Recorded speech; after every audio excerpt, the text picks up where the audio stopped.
In the sprawling, often farcical history of 20th century popular music, there exist moments of such profound artistic gravity that they bend the very timeline of the art form around them.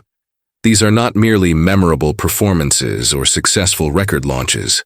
They are points of singularity, cultural events where a confluence of ambition, talent, timing, and technology coalesce into a new paradigm.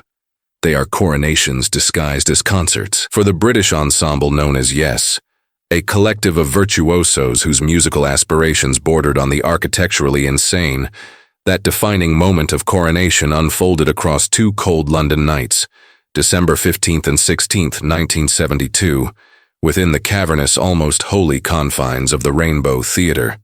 This was no simple homecoming gig at the triumphant conclusion of a tour. It was the live consecration of their magnum opus, the album Close to the Edge. It was the public unveiling of a re-engineered, more formidable version of the band itself. On that stage, under those lights, Yes ceased to be just another highly accomplished progressive act and became the very apotheosis of a movement, establishing a benchmark for epic rock against which all subsequent attempts at grandeur would, for better or worse, be judged. To truly grasp the seismic importance of those nights, one must first exhume the world that Yes had meticulously constructed and appreciate the precarious, vertiginous precipice upon which they stood. The year 1972 was the high watermark for a certain kind of rock and roll romanticism. The raw, blues-drenched rebellion of the late 1960s had not died, but had instead metamorphosed into something exponentially more ornate, technically demanding, and unapologetically grandiose. This was the golden age of the album as a singular, unified artistic statement, a time when the gatefold sleeve was not mere packaging, but a portal to other worlds, and when musicians were increasingly seen and saw themselves not as pop stars but as composers, sonic sculptors, and visionaries. At the absolute vanguard of this audacious movement, carrying its banner with an almost religious zeal, was Yes. They were, on paper, a profoundly improbable gathering of titans. At the spiritual and vocal center was John Anderson, a man whose countertenor voice seemed less a product of the industrial north of England and more a direct conduit to some celestial angelic choir. He was a purveyor of lyrics that abandoned conventional narrative in favor of phonetic beauty and spiritual tapestry, painting with words as sonic texture. Then there was Steve Howe, the master guitarist, a quiet, studious figure who approached his instrument with the combined mindset of a museum curator and a mad scientist. He could pivot from a blistering, serrated edge rock riff to a delicate classical lute passage or a jaunty country-inflected twang, often within the space of a single, bewildering measure. His onstage collection of vintage guitars, a hollow-body Gibson ES-175 for fat, jazzy tones, a Fender Telecaster for bite, a Martin acoustic for pastoral elegance, was a veritable arsenal of musical history, deployed with surgical precision. Anchoring this intricate latticework, yet paradoxically propelling it forward, was Chris Squire. Squire did not simply play the bass, he fundamentally redefined its role within a rock ensemble. His Rickenbacker 4001, played with a pick and routed through guitar amplifiers, was not a subservient rhythmic anchor, but a lead voice in its own right, growling, melodic, aggressive, a coiled serpent of low-frequency power that was as central to the band's identity as Anderson's vocals or Howe's guitar. Rounding out this pantheon was the keyboard wizard, Rick Wakeman, a classically trained prodigy with a flair for showmanship that was pure P.T. Barnum. Surrounded by a veritable fortress of technology, the haunting, tape-loop-driven mellotron, the futuristic squelch and soar of the Minimoog synthesizer, the raw, gospel-infused power of the Hammond organ, Wakeman was the orchestra, the caped maestro ready to unleash symphonic grandeur at a moment's notice. And until the summer of that year, the intricate polyrhythmic heartbeat of this extraordinary machine had been Bill Bruford, a drummer with the soul of a philosopher and the wrists of a world-class jazzman. His playing was not about brute force, but about nuance, color, and rhythmic commentary. Together, this five-man entity had already stretched the known boundaries of rock music on 1971's The Yes album and the subsequent, aptly titled Fragile. The former established their definitive sound, while the latter showcased their individual virtuosity alongside collective compositions. But it was with Close to the Edge, released to a rapturous public in September 1972, that they had truly built their cathedral.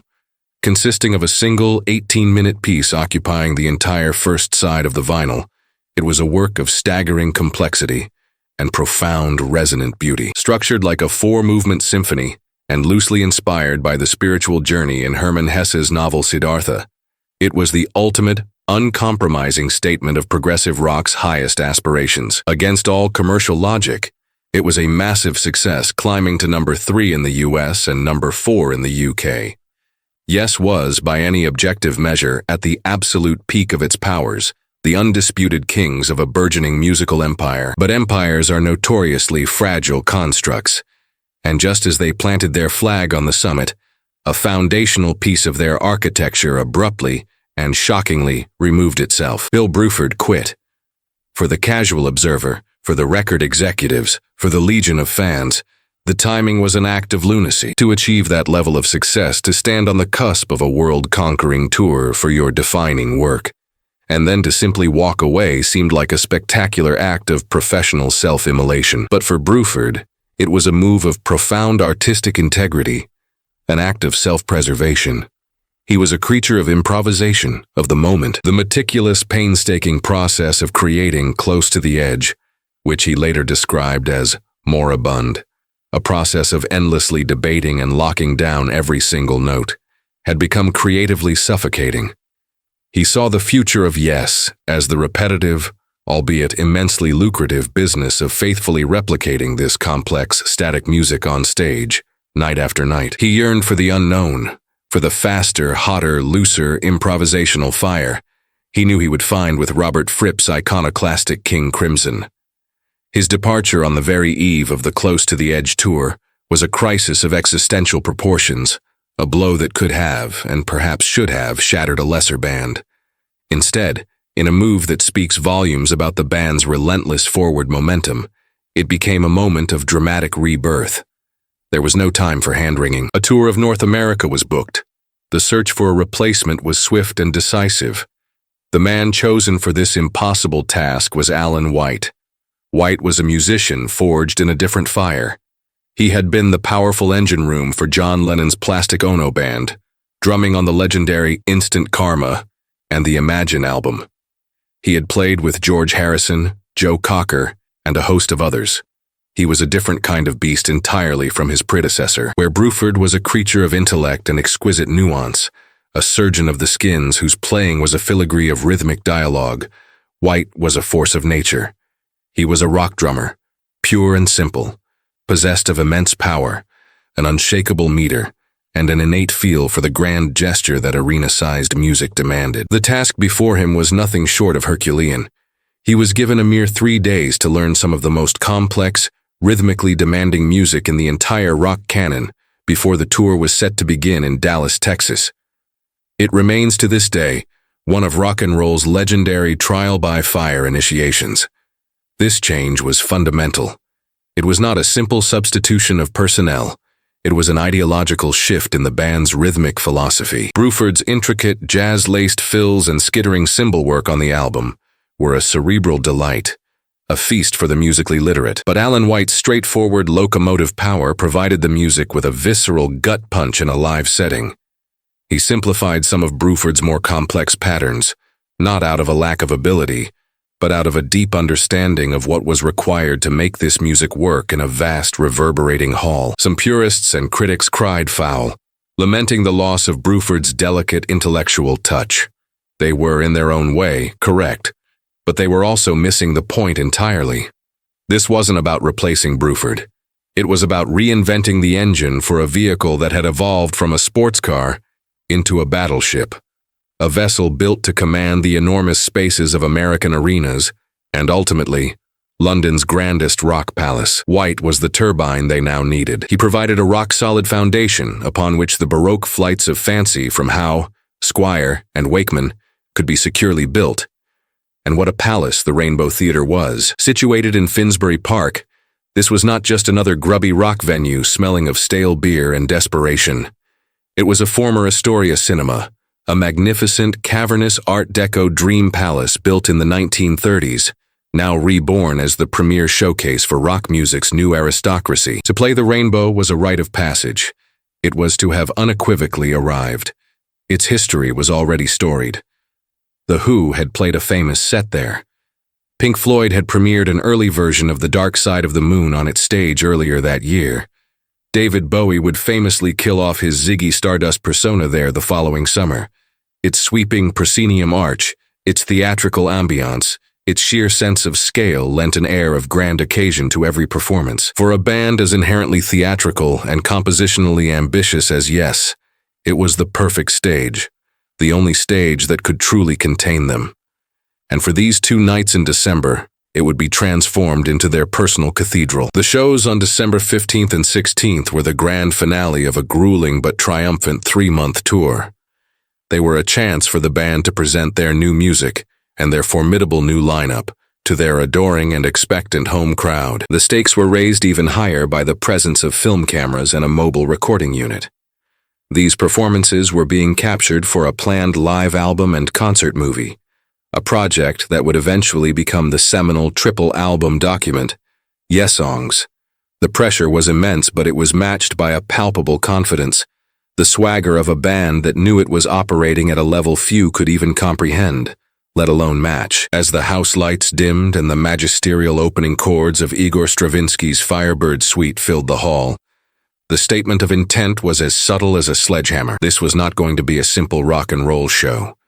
This was an event. The choice of a 20th century classical overture was a deliberate and audacious act of positioning, aligning themselves not with Chuck Berry, but with the tradition of serious composition, a calculated affront to the 3-chord simplicity that punk would later rise to destroy.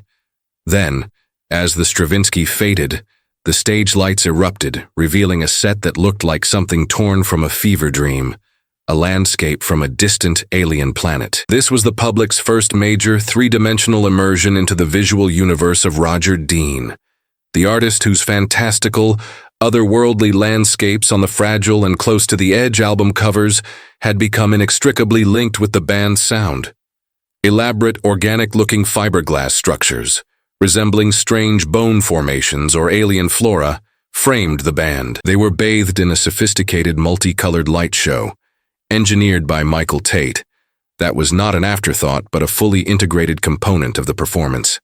Billowing clouds of dry ice rolled across the stage, shrouding the musicians' feet, creating an ethereal, otherworldly atmosphere. And in the center of this breathtaking tableau stood the 5 musicians, no longer looking like a band from Surrey and Lancashire, but like the mythic inhabitants of this strange and beautiful new world they had created. They launched without preamble into Siberian Kotru, a powerhouse rocker from the new album.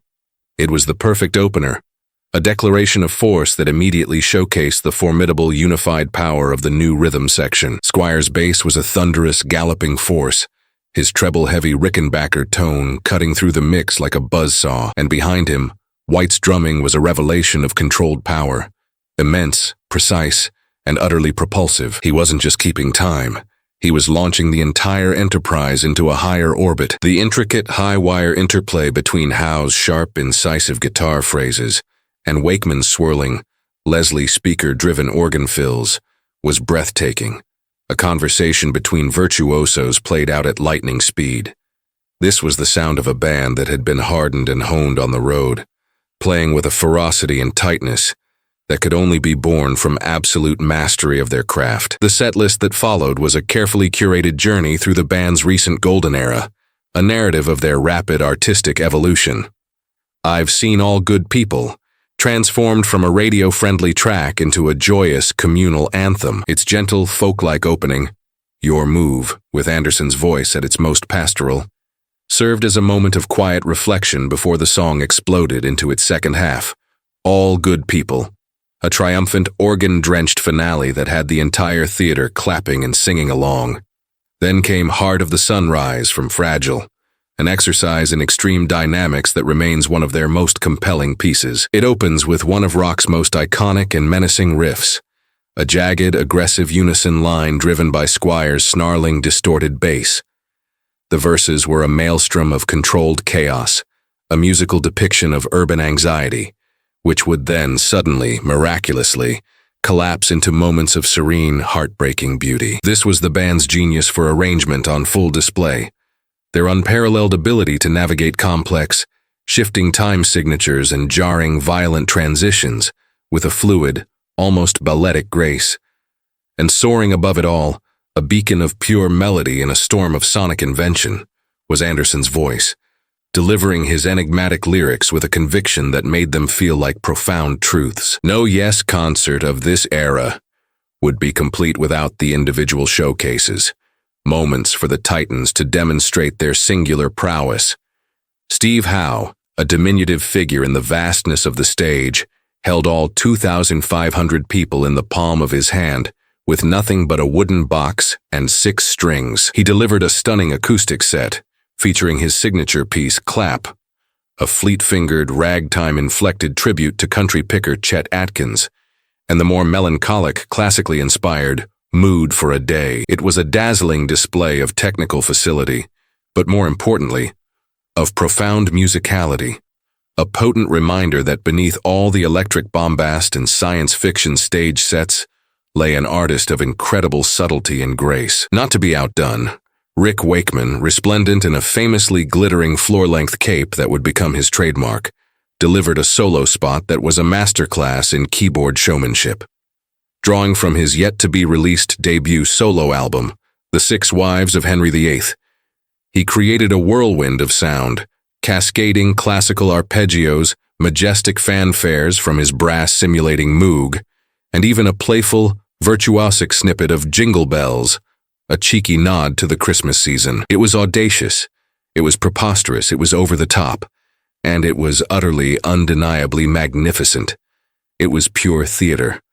But the heart of the concert, the Sermon on the Mount, the very reason everyone had gathered in this secular cathedral, was the performance of Close to the Edge. One can only imagine the collective intake of breath, the palpable hush of anticipation in the hall as the opening soundscape, a collage of bird songs, flowing water, and wind chimes, filled the air, a prelude to Howe's crystalline, ethereal guitar harmonics. For the next 18 minutes, the band held the audience in a state of suspended animation, navigating the piece's 4 distinct and demanding movements with a focus and telepathic intensity that was scarcely believable. To even attempt to perform a work of this labyrinthine scale and complexity live was an act of supreme, almost arrogant confidence. The opening movement, the solid time of change, was a maelstrom of nervous energy, the band locked in a tight, aggressive groove, embodying the struggle and quest of the song's spiritual journey. The transition into the tranquil second movement, I Get Up, I Get Down, was a moment of pure, transcendent magic. The tempo dissolved, the volume dropped to a whisper, and over Wakeman's ethereal church organ tones from the mellotron and Hammond, Anderson and Squire's voices intertwined in a delicate, hymn-like harmony. In this moment, the rainbow truly became a church. Anderson's lyrics, so often derided by the cynical as cosmic gibberish, took on the quality of sacred text, their meaning conveyed not through literal interpretation, but through the sheer, overwhelming emotional force of the music and his otherworldly delivery. The piece then rebuilt its intensity, culminating in the finale, Seasons of Man, a cataclysmic, life-affirming crescendo. It was a tsunami of sound, a musical supernova that washed over the audience, leaving them utterly breathless and euphoric. This was more than a song. It was a shared experience, a pilgrimage undertaken and completed. The main set would logically conclude with their biggest hit, Roundabout, a song whose intricate arrangement and jaunty energy were magnified tenfold in the live setting. It served as a joyous, celebratory release after the intense, introspective journey of Close to the Edge. The encores, Yours Is No Disgrace and Starship Trooper, were a final, emphatic statement of the band's peerless power and musicality. On the sprawling Yours Is No Disgrace, Steve Howe took center stage once more, his extended solo a masterclass of improvisation and a showcase of every weapon in his formidable guitar arsenal, from blistering rapid-fire runs to psychedelic volume-swelled chords. a joyous, defiant display of guitar heroism. And finally, Starship Trooper, with its majestic three-part structure, concluded the evening. Its final section, the legendary Worm, built on a simple, repeating chord progression, became a hypnotic, pounding instrumental passage that grew in intensity for several minutes. A final sonic exorcism that sent the audience home on a wave of pure, adrenalized power. Drained and utterly converted. The concerts at the Rainbow Theatre in December 1972 were a definitive watershed moment, not just for Yes, but for the entire genre they had come to define. They captured for posterity, on film and on tape, the definitive lineup of the band at the absolute zenith of their creative and performing powers. The Yes Songs album and film that emerged from these nights became, for many, the quintessential document of the progressive rock era, a triple LP behemoth with its iconic fold-out Roger Dean sleeve that was a sacred text for a generation of aspiring musicians and devoted fans. The show solidified Alan White's place in the band, proving beyond any doubt that the powerhouse rhythm machine Yes needed for its next chapter had been found. But more than any of that, these performances demonstrated conclusively that music of immense, intimidating complexity and intellectual ambition could also be a visceral, communal, and profoundly moving human experience. In the decades that followed, the cultural winds would shift. The punk movement would rise in direct, visceral opposition to the perceived excesses and self-indulgence of bands like Yes, championing raw, three-chord energy over technical proficiency and classical aspirations. To a new generation, the Capes, the Dry Ice, and the 18-minute songs about spiritual awakenings seemed like the bloated artifacts of a hopelessly disconnected dinosaur age. And from a certain street-level perspective, they were not wrong. The Rainbow shows were both the glistening peak of a mountain and the very cliff edge from which rock's next rebellion would gleefully leap. But the legacy of what Yes achieved on those two nights is monumental and undeniable. It was a defiant declaration that there were no limits to what rock music could be. No artistic peak too high to scale. No sonic texture too complex to explore. It was a perfect fusion of high art and raw power, of intellectual rigor and emotional release, of staggering virtuosity and deep resonant soul. For 2 nights in a cold London winter, the Rainbow Theatre was not a rock venue. It was a cathedral of sound, and Yes were the high priests of the ceremony, inviting everyone present to get close to the edge of what was musically and emotionally possible. It was a moment of pure, unadulterated, unapologetic musical belief, and its glorious, complex echo resounds to this very day.